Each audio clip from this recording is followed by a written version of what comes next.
welcome to the Labrador Podcast from Tales of Success Labrador Training. Hello, I'm Becky Sharp. I'm a trainer here at Tales of Success Labrador Training and also your host for the Labrador Podcast. Thanks for joining me on another episode. In this one, we're talking to the owner of a 16-month-old adolescent male Labrador called Freddie. I've no doubt that during this episode, we're going to be talking about hormones, neutering, and lots of the adolescent challenges that have been faced along the way. And I hope you find this one really useful. Becky, thanks for joining me to talk about Freddie today. Give our listeners a little brief introduction to the main man. So as you've said, Freddie is a 16-month-old fox-red Labrador. He is a very cheeky chap. But he's so lovable. And he's got a cheeky personality that just shines on through. He's becoming a lovely dog. Oh, that's nice. Just before we kind of started recording this, you were telling me about how he's maturing, and I'm sure we're going to come to that during the podcast. But yeah, you kind of said he's a lovable chap. Is he working line or show line? Yeah, so he is a working line Labrador. Do you do any work with him, or is he like living the life of Riley kind of on your sofa as a wonderful family pet? Yes, he is living the life of luxury currently, owning the house. He's boss. He is just at home as a pet at the moment. What's his favourite stuff to be doing? Very much outdoors. He loves the woods, he loves the beach. Anything that involves digging, foraging, sniffing, running. Just anywhere that he can be let loose. Generally causing chaos in the great outdoors. Absolutely. Yeah. I'm guessing at 16 months old, you kind of find that he's got endless amounts of energy. Is that a fair kind of evaluation of him? Yes. Very energetic. Keeps me on my toes every day. He just bounds of energy. Just keeps going until I have to tell him to stop. The great news is, that with age, that gets better. So by the time he's like 9 years old, you'll be able to put your feet up and have a little rest. So tell us a little bit about your history with dogs. So right from when you were a kid, have you always had dogs in your life? So they have always been part of my family. Family members have had dogs. But growing up, we were growing up in a cat household. So we had lots of cats, even rabbits, actually, anything but a dog. And it wasn't until 2020 where I became a dog owner. And tell us about that, because I think that was with a different dog. Is that right? It was. So I adopted a dog called Noel during the pandemic. He was a 4-year-old Labrador that was in the family of my ex-boyfriend at the time, and we took over the care of him during the start of the pandemic. So he became my little buddy as I was working from home in all the lockdowns. I just fell in love with Labradors and how they are, how loving they are, the companionship, the fun. Unfortunately, I did lose access to Noel during the breakup, but it just made me even more know for sure that I wanted a Labrador in my life. Oh, I think that's got to be a really awful time for you, kind of losing that contact with a dog that you clearly loved a lot. But Freddie came into your life, so I think it probably pointed you in the right direction. Actually, dog ownership was way better than cat ownership, so I'm glad you found that out. So when you got Freddie, was he 8-week-old puppy, or again did you decide to go for a rescue dog? So he was a 8-week-old puppy. I first met him when he was 4 weeks old and tiny, could fit in your hand, decided to go for a puppy purely for the idea of wanting to mold and train this dog into how I wanted my dog to be. And with Noel, he was obviously 4 years old when you got him. Do you know what the history was there? How did he come to be available at 4 years old? So he was a family member's dog of my ex-boyfriend. So I know they'd cared and looked after him a lot and done all the relevant training, which did shine through. He was an absolute angel of a dog. He was so well behaved, and was just obsessed with tennis balls. That was his favorite thing in the whole world. He was very well behaved and very gentle. Were you then a little bit surprised when you got this 8-week-old puppy and you kind of probably saw that Freddie behaved a little bit differently from this well-behaved 4-year-old Noel? Absolutely. It was a massive shock to the system. I think I was probably a little bit naive, thinking that a puppy would behave anything like a 4-year-old dog.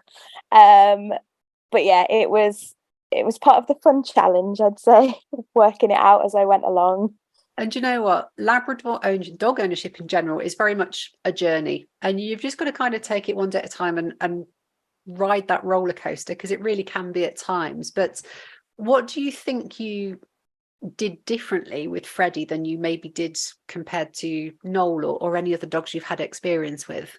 I think I was very much more cautious from the off. I was very much thinking how responsible I was. Everything was on me, essentially. I was very much right, he's a baby, and I'm responsible for this little cute puppy that's looking up at me for reassurance and guidance, and I just wanted the best for him and wanted to make sure that he knew what to do and when, and he was healthy. I had a focus from the off to get his diet and sleep routine right, and his training right away. As soon as he came home, he was learning to sit, so at least I had that trick up my sleeve.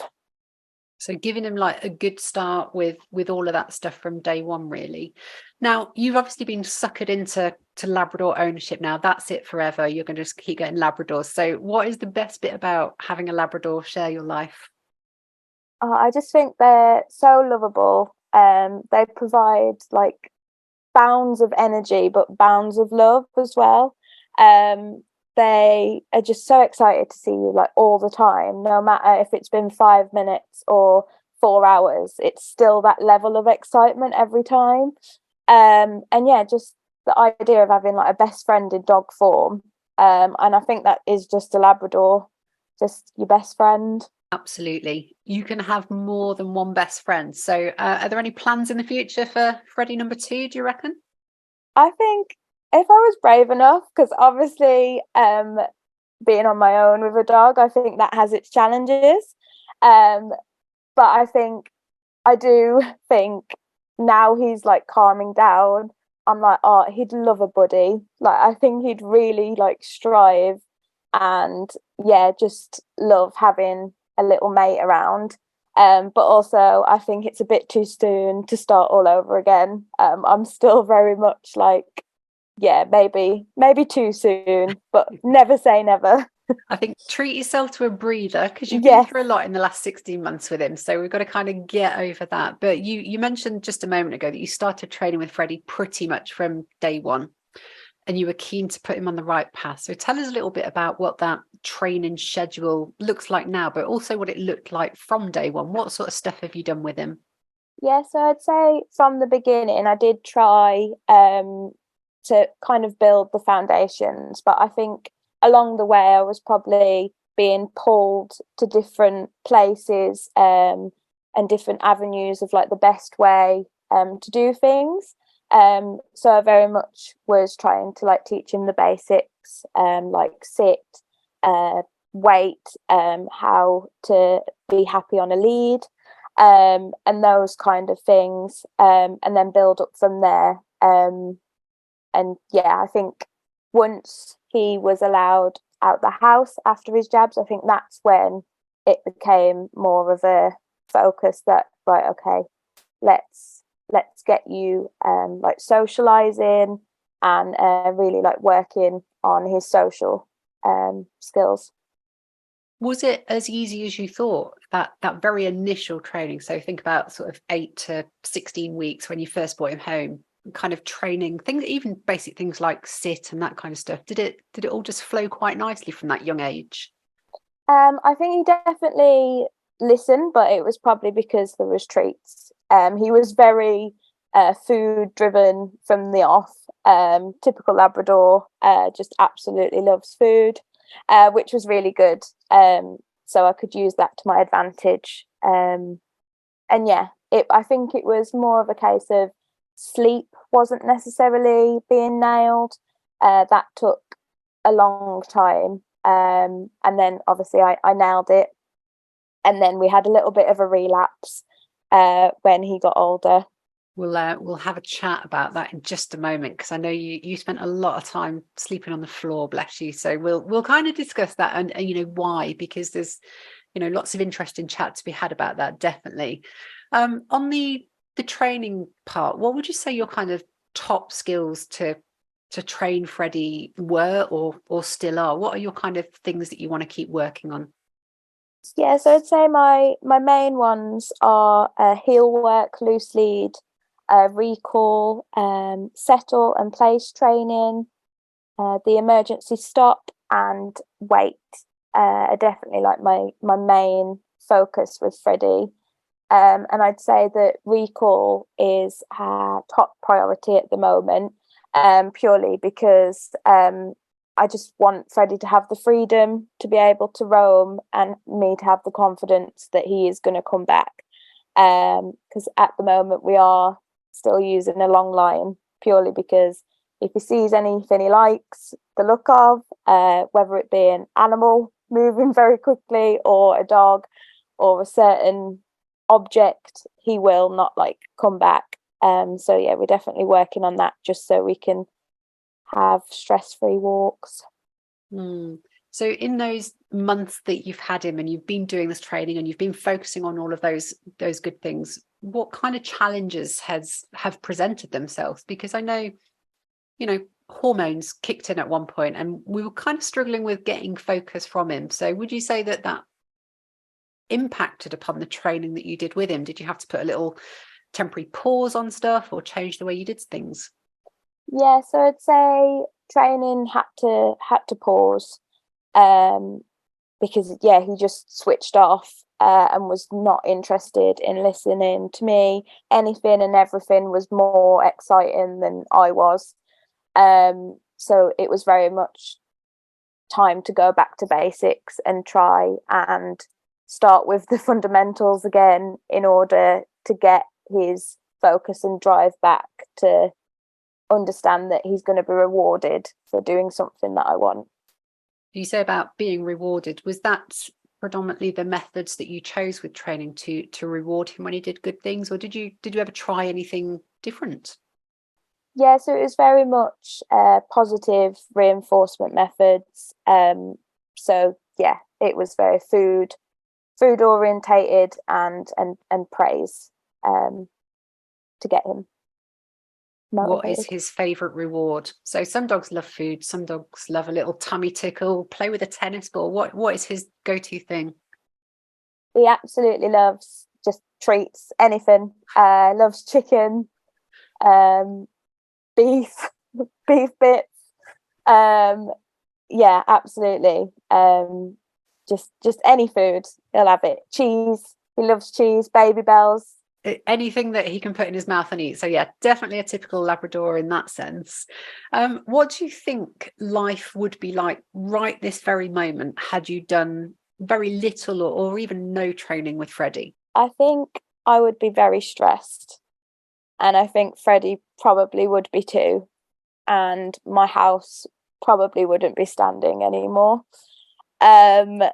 It very much was needed for him to be happy and me to be happy, and for us just to live happily together and understand each other. I think that's a really important point, understanding each other, because we are always trying to figure out what our dog thinks, why they do things, what motivates them.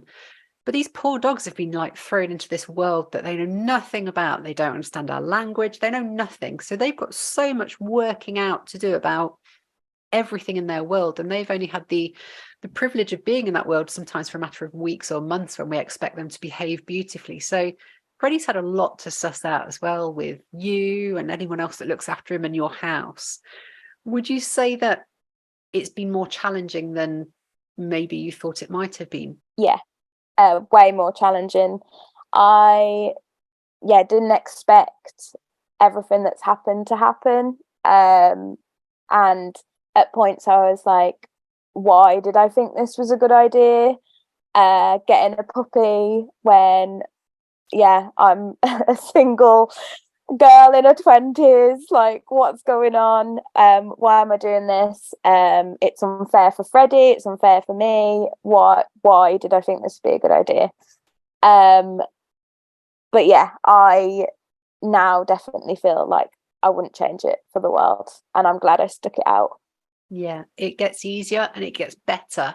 Talk to us about those challenges then. So you said you didn't realize it would be quite as difficult and you didn't expect everything that you got, essentially. So talk to us about the biggest challenges. Yeah, so definitely adolescence. I feel one night the clock struck midnight and Freddie just was a teenager and wasn't a puppy anymore and didn't want to listen to me anymore. And yeah, that just, it kind of spiraled and got worse as the weeks went by. I think one of the very first things to go was sleep routine, which affected me as well, not sleeping. So yeah, I think that was one of the first things to go that then kind of had a knock-on effect with everything. And that adolescent phase that you've just described, kind of not listening, doing his own thing, sleep going out of the window, did that impact everyone? So did he behave in a different way to you and everyone else that cared for him, or did different people get different sides of Freddie? Yeah, I'd say he was definitely different dependent on the person. So my brother moved in with me at the end of last summer, conveniently just before adolescence was hitting. So he got the side of Freddie that was the overexcitement, the lunging, the nipping, the growling, and just he'd gone over his threshold and would just take it out on my brother. It went from play to like too much very quickly, where I got the needy, whiny, barking, like just disobeyed me, the pulling on the lead, that sort of behaviour more so than what my brother was getting. And when all this was happening, did you know about adolescence? So were you aware that this was going to happen, or did you think, actually, I've got a broken dog, we need to drastically change something because he's, badly trained, badly behaved? Yeah, so that did cross my mind. All I'd heard about adolescence was the scent marking, the looking for the females,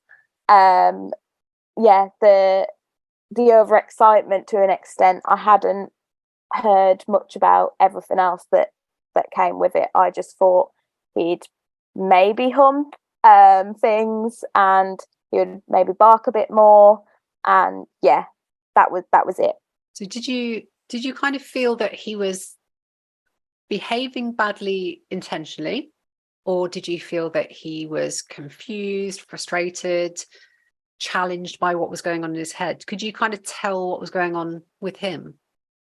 Not right away. I definitely thought that he hated me, and that he was just like done with me. He didn't want to listen, and I'd like frustrated him, so he was getting more frustrated.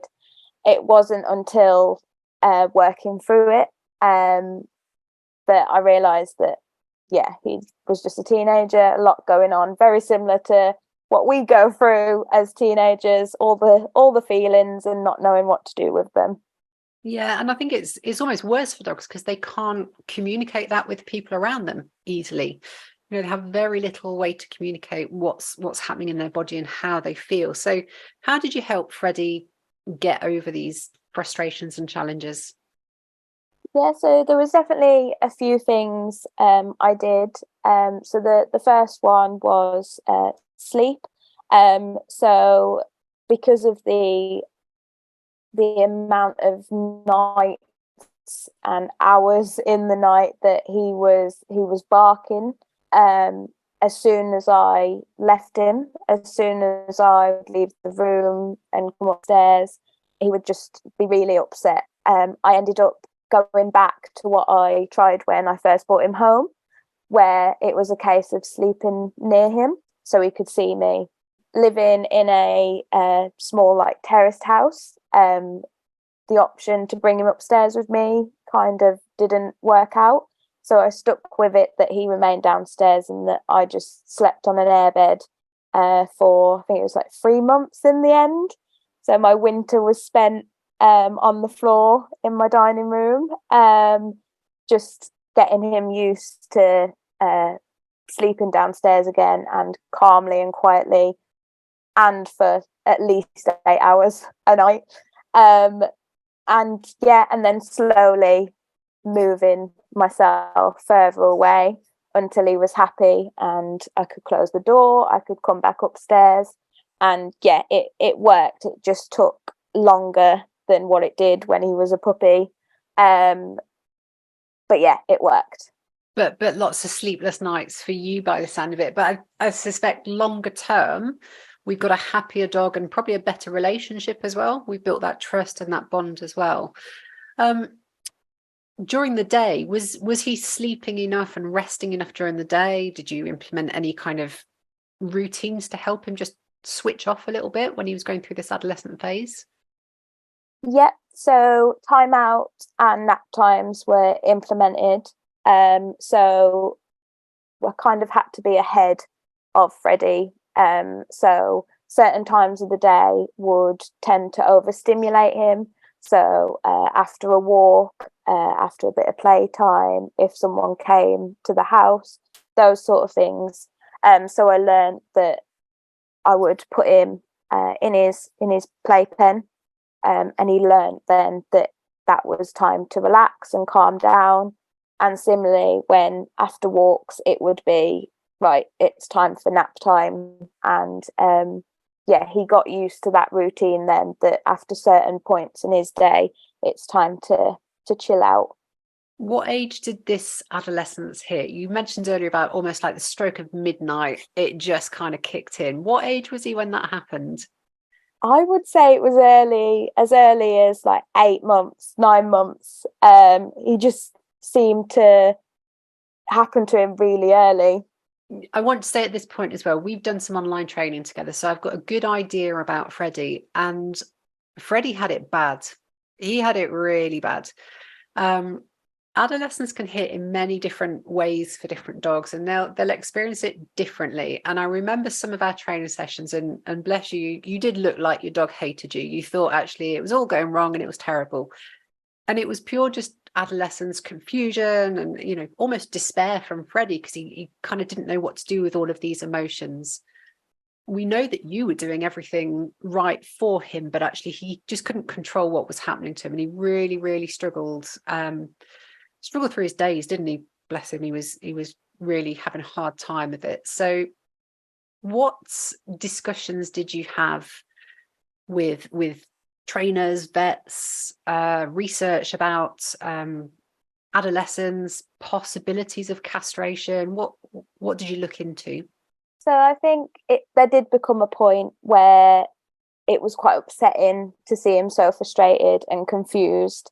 So I decided it was time to have that discussion. So I spoke with yourself to get a trainer's point of view, and I spoke to the vet. And the discussions were had about age, because I know a lot of my reservations were about different opinions on when is best to do it.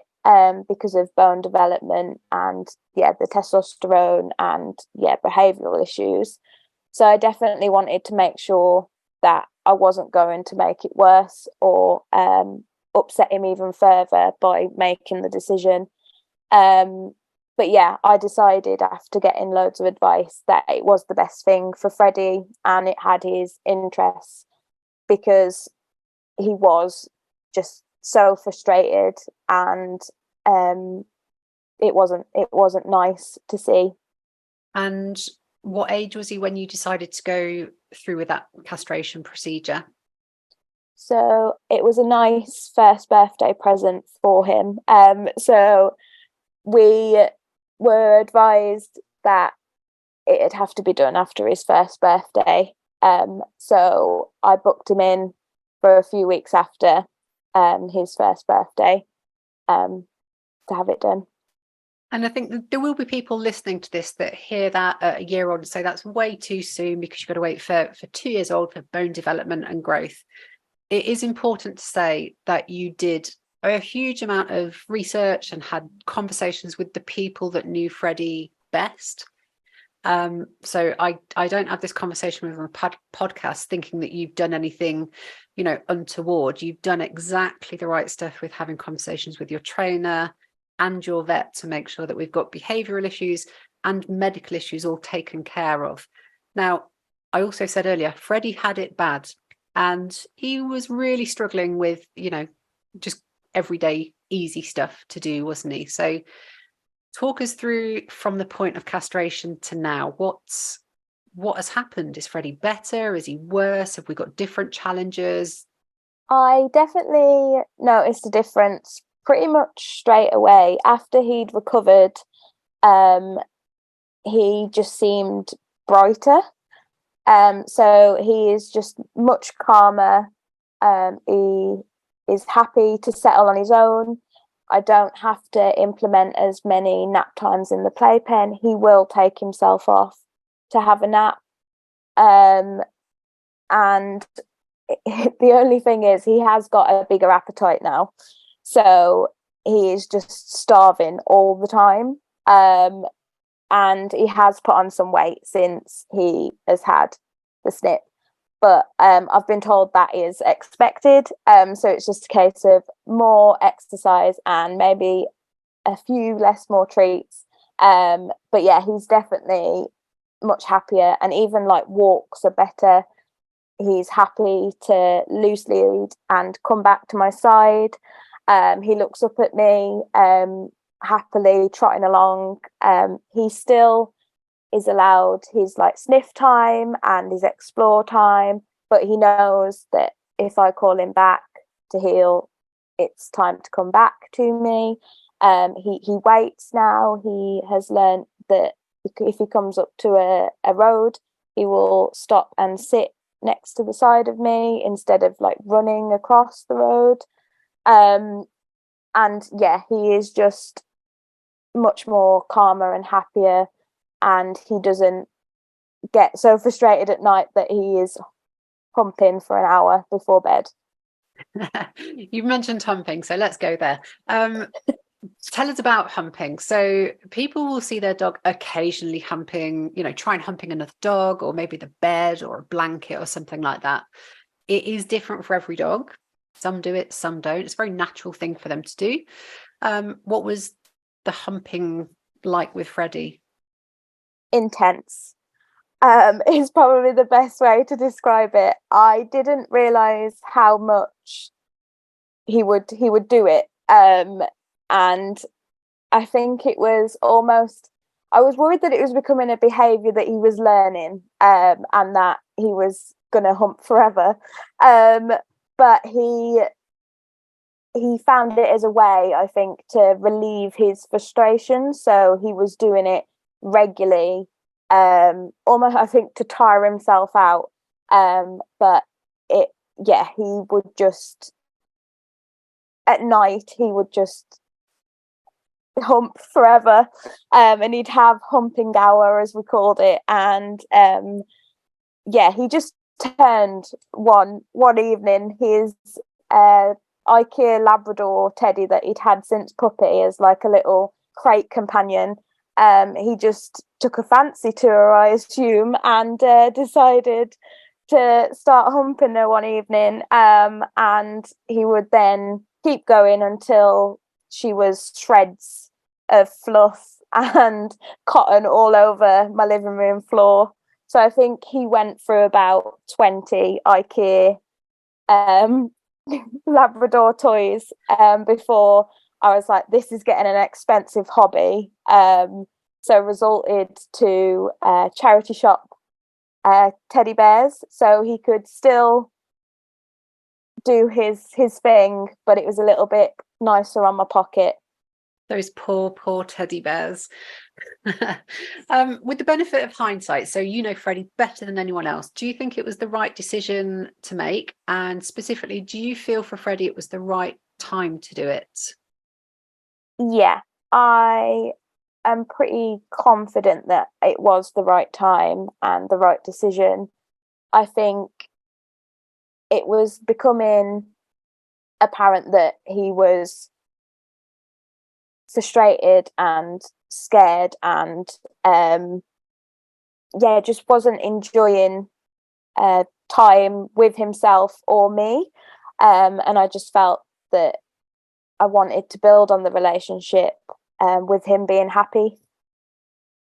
And if there's anyone listening to this that, you know, has a male Labrador and they're kind of thinking, is now the right time? Is it too early? Should it be later on? What advice would you give them? You know, what, in your experience, what should they look for? Who should they chat to? What should they satisfy themselves of before they rush to any decision?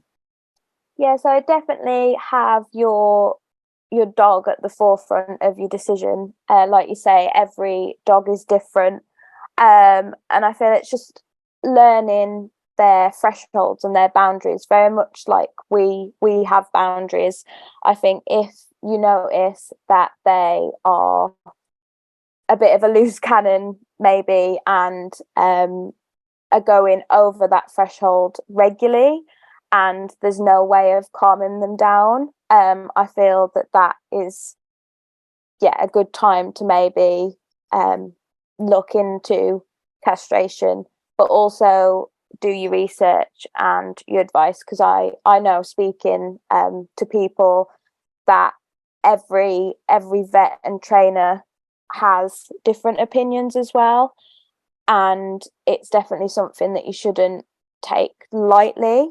But I'd say it, like everything, it has positives and negatives. Yeah, and you're totally right about differing opinions. So everyone listening to this will have a different opinion about castration.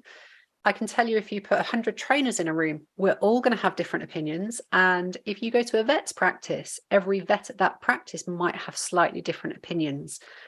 And the best advice I can give to anyone is, if you're thinking about making that decision, they don't need to be castrated. You know, there's plenty of intact males out there that live long, happy, healthy lives. But do it in conjunction with someone that knows your dog as far as training and behaviour goes. So your trainer or behaviourist and a vet. You know, have your vet really check over your dog and make sure it is physically a suitable option for them.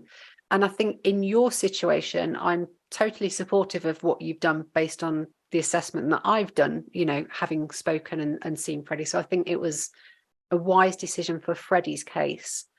We've spoken about hindsight. So what might you have done differently about Labrador ownership in general? So think right back from 8 weeks to now. Is there anything that you would go back and do differently?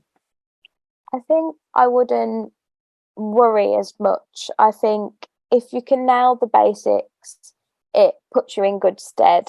I think, just making sure that you have a routine as well. I kind of learnt that the hard way, I think, in the beginning, that dogs definitely thrive on routine. And if you aren't giving the same every day, that's when the confusion kind of starts. I think that is something that, if I was to do it again, it would be a more strict routine and not expect too much too soon. because they're looking for you for guidance, not the other way around. Yeah, absolutely. Tell us a little bit about crate training Freddie from a young age as well. Yeah, so I'd pretty much say he hated the crate. He just didn't like it, and I think that has been the one thing that hasn't been consistent, and I've had to adapt each time, or when something's happened, I've tried new things. So yeah, he was crate trained when he first came home. There was a lot of nights where he wasn't in the crate as such. He was kind of penned in, and I'd be like sleeping with him downstairs. There's been nights where he's been in the crate and I've been next to him, but he didn't like the door being shut on the crate, and I think that was something that I didn't necessarily want to let him like cry it out, and I wanted him to be happy and see the crate as a place that he can relax in. So in the end, I did attach a playpen to the crate, so the crate door's open, but the pen is attached to it, so he can't get anywhere, but he can go in and out, which he now loves because he's got this massive bed taking over my dining room. It is the best way to do it, attaching that playpen to a crate, because suddenly your dog goes from feeling like they're penned in and they can't get out to suddenly they've got a massive bedroom and they can just come and go as they like. And I do that with my dogs, you know, when they're youngsters, they always have crate and pen attached. Sorry, it just kind of makes them feel like they've got a little bit more freedom. And of course, it also saves your furniture because they still can't get out and chew the chair legs and stuff. I think you also had some interesting findings about pitch and tone of voice and that kind of stuff to really communicate well with Freddie as a youngster. So tell us about that. Yeah, so I noticed this more, I think, when my brother moved in. So I've got quite a high voice, and I can go squeaky when I'm firm and excited, I guess, where my brother has got a low voice. And when we were giving commands, he would tend to listen to my brother more because he'd got that stern voice, especially when we were like telling him no. He would very much not listen to me, but he would listen to my brother. So yeah, it was a case of tone of voice, definitely. I was like, why aren't you listening to me? Yeah, I think that's it. You know, we don't shout, we don't scream, we don't lose control of our emotions when we communicate with our dogs, but finding that effective communication is really good. And I often say changing the pitch and tone of your voice is all you need to do. You know, does your dog really understand? Are you really happy? Are you excited? Or are you a bit cheesed off that they've just done something they shouldn't have done? And tone of voice is absolutely essential for that. Let's look at your experiences and how they can translate to help other people that are listening to this. So what would you say is the biggest misunderstanding about having a Labrador in your life? I would say you just have to be patient. I think that is the biggest thing. And every dog's different. So you kind of have to learn to understand them and not have like pre-existing ideas in your head, because it might not happen. And I just think that being patient and training and just providing them a happy home just pays off. It pays off in the end. When do you think in Freddie's life you're going to sit on the sofa and go, we've done it, we've got through the tough bits? Do you kind of see that that's on the horizon? I hope so. I think possibly it will be when he's 9 years old that I'll be like, yeah. Nailed it. 9 years old, it'll soon be here. Someone that's maybe just got a new Labrador, so they're sat at home with a young puppy, what bit of advice are you going to give them? So I would say don't overwhelm yourself with information and opinions. I would say you won't always know what is best, but you will learn along the way. And like I've said, if you can nail the basics and have fun with it, and you always have their best interests at heart, you'll have the best time. That's totally right. And I think you've got to trust your instinct as well. So I speak to a lot of people and they say, oh, I've read this book or I've done this course. Doesn't always apply to your particular dog though, because every dog's different and every situation's different. And I think trusting your gut and knowing what is right for your dog in different situations is extremely important. When you were kind of going through this puppy and adolescent phase with Freddie, did you find that the information you were able to glean from wherever it was useful, or did it almost send you around in a bit of a spin because there was too much conflicting information? Yeah, it was very conflicting, and I think maybe it stemmed from the advice surrounding castration as well.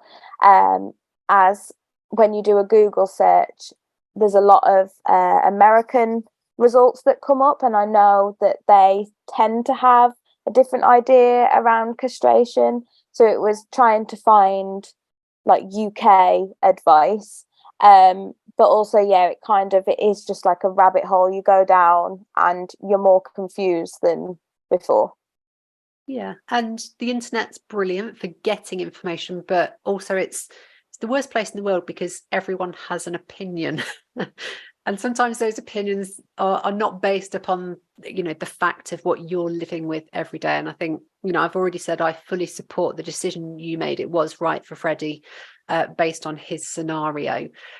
If we've got any listeners that are sat at home and they're actually finding it a struggle, because I know it was a struggle for you and Freddie, what key bit of information or bit of advice would you give them just to help them see light at the end of the tunnel? I would say don't do it alone. There is people out there that can help you. A trainer is a good avenue to explore, just for guidance, but also you can go to your vet as well. They're there for advice as well if you need it. And even like friends and family, I've done it where my friends and family have got involved to help me and help with training, because it is a good thing to have different people getting Freddie to do things as well. And also there's, take respite from each other as well, because you and your dogs will butt up against each other sometimes. So getting people just to step in and give you a break from each other for a couple of hours is good. Just before we kind of go on to the next bit, tell us a little bit about breaks that you had from Freddie. So I know he was going to daycare, wasn't he? So talk us through. So, well, tell everyone a little bit about your decision to send him to daycare and how that's now progressed onto something a little bit different. Yeah, so as work was getting more busy and office was opening back up, I am now needed back in the office 2 days a week. So I was looking at ways that I can keep Freddie happy when I'm not at home with him all the time. So yeah, I was very lucky to find a daycare centre nearby that had availability. So he did start going to daycare and making his little friends and having fun while I was at work. And yeah, it was working, I think. And then he would then get, I think, a little bit restless and tired on an afternoon. I think 8 hours was probably a long stint for him to be away from home for the day, and I think he found it quite intense on an afternoon. So the feedback was that maybe daycare wasn't the best solution for him at this point. And yeah, just thinking what was best for Freddie again. So now we're going to have a go at a dog walker. So that will allow him to have his fun and his walk in the afternoon, but he'll be at home each side of it, as he is very much a happy home bird now. He likes his naps. You see, age is really starting to come onto your side, isn't it? I guess you thought sending him to daycare would be great, it'd have loads of fun, but Sounds like he's really mellowing into slightly older age and just enjoying a bit of time on the sofa instead. The daycare option that you went for, did you find it had any impacts on his general behavior? So some dogs love it and they just play all day and they love other dogs. Some of the dogs actually get a bit fed up of being around other dogs all the time. Did you notice any impact either way? Yeah, probably. I'd say that it was fed back, that he was getting a bit frustrated and a bit bored of having all these dogs running around. I think there was 30 other dogs there at one day. And he would drift towards finding out the humans and wanting to play with the humans instead, and was wanting more time away and more naps, which they had a structured day.